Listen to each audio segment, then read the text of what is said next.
Bonjour chers étudiants, bonjour chers abonnés, bonjour chers amis, bienvenue sur notre chaîne. Comme nous l'avions dit dans la vidéo précédente, dans cette nouvelle vidéo, nous allons montrer comment créer une classe à travers laquelle on commencera à se connecter sur notre base de données. Et comme vous le savez, notre base de données est intitulée GSPOO. Donc, cette classe ici que nous allons mettre en place doit permettre à chaque fois qu'on aura besoin d'accéder sur notre base de données, nous commencerons à l'utiliser parce que c'est dans cette classe-là où nous allons définir les noms de la classe, mais aussi nous allons définir les différents paramétrages permettant d'accéder sur la base de données.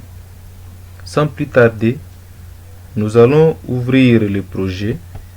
Comme vous le voyez, nous avons déjà fait ici les paramétrages quand nous avions ajouté la librairie MySQL Connect Java et nous avions même défini la connexion à la base de données. Donc, nous allons maintenant partir sur l'autre dossier, source et package. Ici, vous verrez bien qu'il y a un package par défaut. Je propose donc que nous puissions créer notre propre package que nous appellerons ici code. Comme vous le savez, un package, c'est juste un dossier qui doit contenir un ensemble de classes, un ensemble d'interfaces ou un ensemble de sous-packages. Et cela permet beaucoup plus la manipulation de quoi? La manipulation de ces différents éléments qui se trouvent, mais aussi cela permet de gérer les noms et d'éviter beaucoup plus les conflits des noms entre les classes. Pour créer un package, nous allons venir sur et nous allons cliquer avec le bouton droit sur Default Package. On clique là, ou carrément sur Source Package.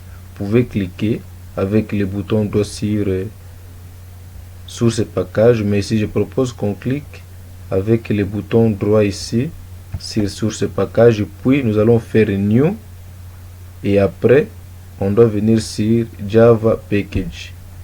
En cliquant sur Java Package, nous avons ici un endroit où nous allons définir ou préciser les noms de notre package. Ici nous allons dire Package Name, nous allons mettre ici code comme nous venons déjà de le dire.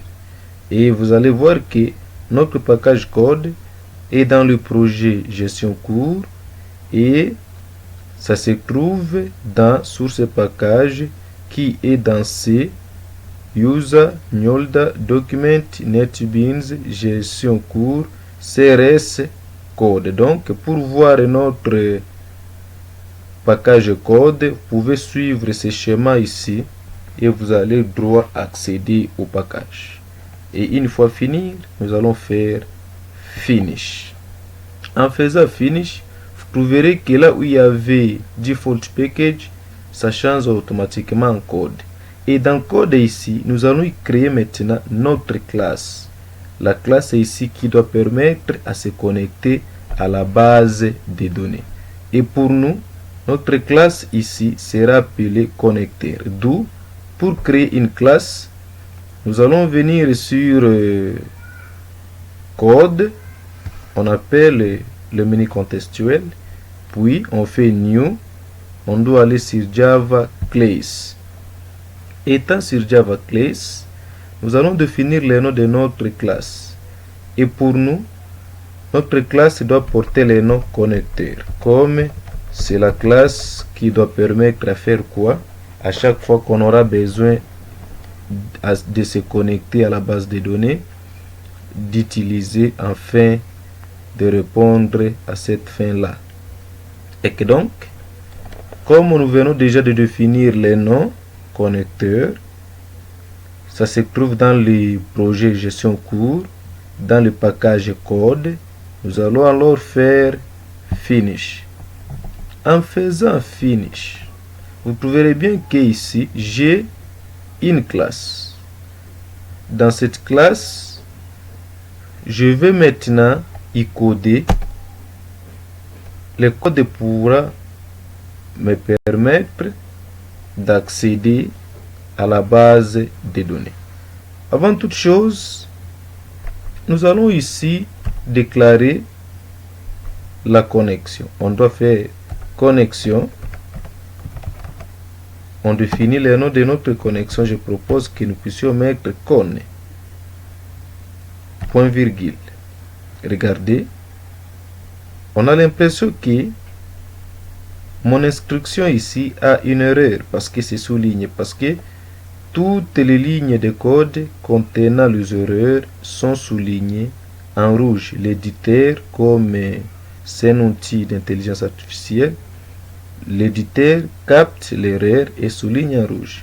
Pour corriger ceci, cela montre que nous n'avons pas ici encore importé une librairie et que donc nous allons ici importer. On clique sur la petite ampoule ici à gauche et après on nous dit de faire quoi? D'importer. On doit importer les SQL connection. On double-clique, on importe les java.sql.connection et directement l'erreur disparaît. Après avoir fait cela, comme nous venons de déclarer notre connexion, il est à nous alors, nous allons créer ici d'abord un constructeur. On doit faire public connecteur. Ça veut bien que le constructeur porte toujours les noms de la classe. Public connecteur. Et là, nous venons de créer notre méthode, mais une méthode qui est pour nous un constructeur. Et que donc, après avoir créé notre constructeur, nous allons maintenant y coder. Et comme nous sommes en train de vouloir définir le schéma voulais-je dire, qui doit nous permettre d'accéder à la base de données, vous verrez bien que c'est fort probable qu'il y ait d'erreurs. D'où nous allons appliquer la notion de gestion d'erreurs. Nous allons utiliser le try et le catch. Pourquoi try et catch? Pour que à chaque fois qu'il y ait erreur, qu'on soit en train d'être montré sur cette erreur-là. Pour ce faire, qu'est-ce que je dois faire? Je dois ici déclarer d'abord mon erreur ou la variable qui doit contenir l'erreur à travers cette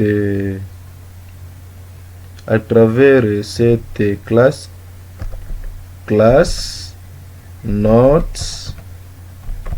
found exception. Et après, je dois mettre ici ma variable et pour dire s'il y a erreur, tu me captes cette erreur et tu me la mets dans la variable et puis tu dois m'afficher cette erreur à ce niveau ici. System.ir.println pour dire quand tu observes une erreur qui est générée, tu me la captes et tu me la déposes dans la variable et puis tu me l'affiches à ce stade-là.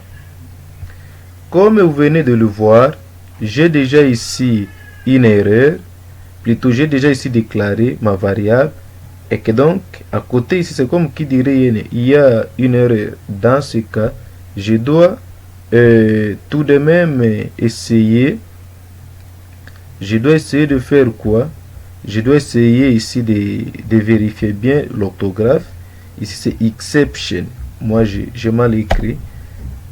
Class not found exception. D'accord. Class not found exception. Et puis, quand j'écris class not found exception, je dois alors ici, à ce stade, essayer de faire quoi? Essayer de définir les noms de ma classe. Et pour moi, le nom de la classe sera classe. J'appelle d'abord les classe.forName et puis à ce niveau ici, j'essaie de montrer les pilotes, les drivers que j'utiliserai. Souvenez-vous, quand nous avons fait la configuration de notre éditeur et quand nous avions ajouté la librairie ou le pilote MySQL Connect au Java, j'avais montré comment accéder à la classe driver, parce que là nous avons les driver point classe.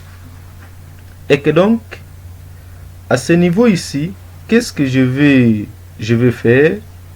Je vais à ce stade essayer maintenant de définir le driver, le pilote, les noms de mon pilote ou les noms de mes drivers de mon driver que j'utiliserai. D'où je dois ici, je connais que c'est comme point MySQL point GDBC point driver et ici je mets point virgule. C'est ce qui se trouve ici. Ça se trouve bel et bien à ce stade ici.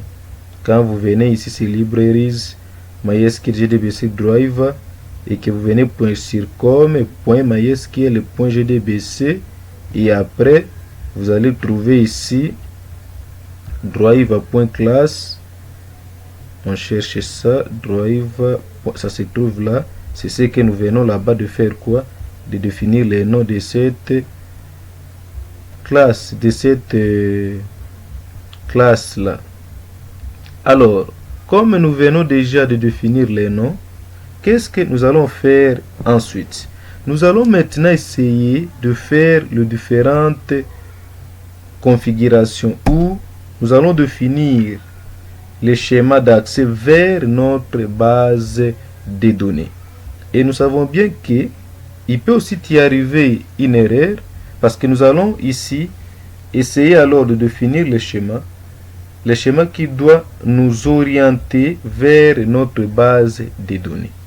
Et dans ça, nous allons y préciser d'abord l'utilisateur et nous allons aussi préciser le mot de passe. Pour nous, qu'est-ce que nous faisons? Nous allons ici encore essayer de gérer s'il y aura erreur, try, et on fait encore le catch, try catch, et après, qu'est-ce que nous allons mettre ici dedans? Comme ça sera une erreur de type SQL, nous allons ici faire SQL exception. SQL exception, je déclare là-bas la variable et à l'intérieur ici, qu'est-ce que je fais? Je vais essayer d'être précis. Je vais essayer de dire tu me captes cette erreur et tu me l'affiches system.ir.println parce que quand il y a erreur, ça doit être capté et on doit ici me l'afficher. Puis, en regardant bien ici, je dois à ce stade alors venir définir le schéma voulais-je dire, qui m'orientera droit vers ma base de données et aussi définir le nom de l'utilisateur et si possible préciser les droits d'accès. Et que donc, je vais ici, ou ici c'est X, c'est ça ma variable, X.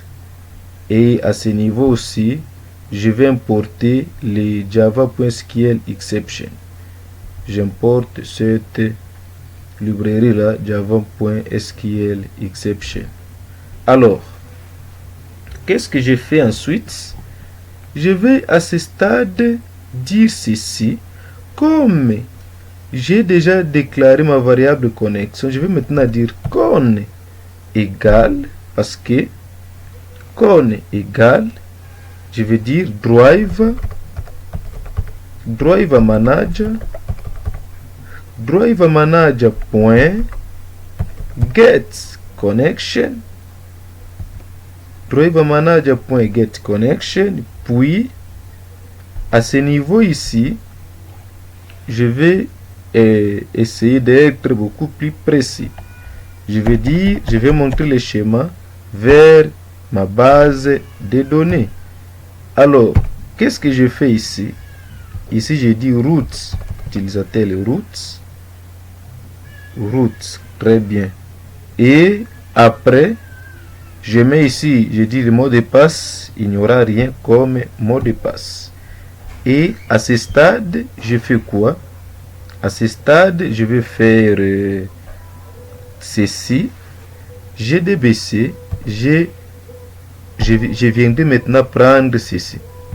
C'est ce que je vais prendre. Le schéma ici qui m'oriente vers, je dirais quoi? Vers ma base de données. C'est le schéma ici que je viendrai récupérer. Pas tout, sauf je vais prendre seulement les éléments ci-après. De GDBC, MySQL jusqu'à GSCour. Je fais copier.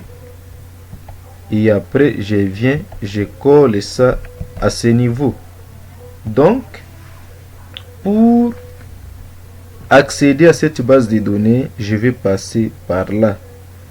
Et une fois fini à définir ces schémas, qu'est-ce que je vais faire autre? Je vais maintenant créer une autre méthode ou une fonction qui doit me permettre de me retourner alors ma connexion. Dans ce cas, qu'est-ce que je fais? Je viendrai maintenant ici. Je viendrai ici dire ceci. Connexion, je définis le nom, obtenir connexion,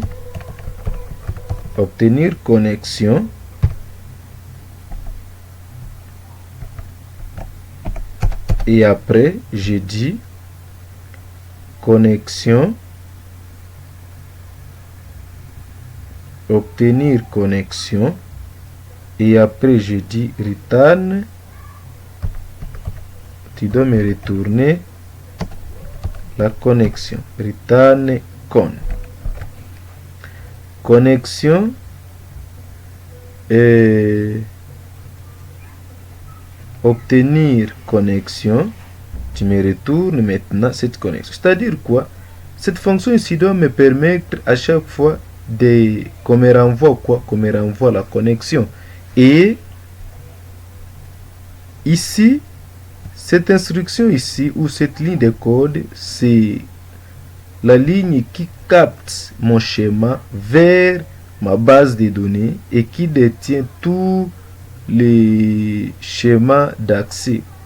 C'est-à-dire, pas de mot de passe, c'est free, et mon utilisateur, le nom de mon utilisateur, et voire même aussi le nom de ma base de données. Et ici, j'ai précisé les noms de ma classe, c'est-à-dire je précise les noms de mon driver. Et que donc, chers abonnés, chers étudiants, chers amis, à travers cette classe connecteur, je suis déjà en mesure d'accéder à chaque fois quand je le vais à ma base de données et on commencera à m'octroyer la connexion me permettant d'accéder où à ma base de données pour y faire quoi? Pour aller y gérer les données, parce que la base de données, bien sûr, contiendra les données. Toutes les données qu'on sera en train d'enregistrer, qu'on sera en train de gérer, qu'on sera en train de manipuler, seront mises où? Seront mises dans cette base-là. Et c'est cette classe ici, connecteur, qui me permettra de faire tout cela. Donc, pour que j'accède à ma base de données, je dois passer par cette classe ici, connecteur. Chers abonnés, chers étudiants, chers amis, je pense que la vidéo ici vous a vraiment intéressé et que donc je vais vous demander seulement de faire trois choses, de la partager, de l'aimer et surtout n'hésitez pas de vous abonner. Je vous remercie. À bientôt pour une autre nouvelle vidéo dans laquelle nous parlerons alors comment créer nos interfaces utilisateurs à travers lesquelles nous commencerons maintenant à communiquer avec notre système. Je vous remercie.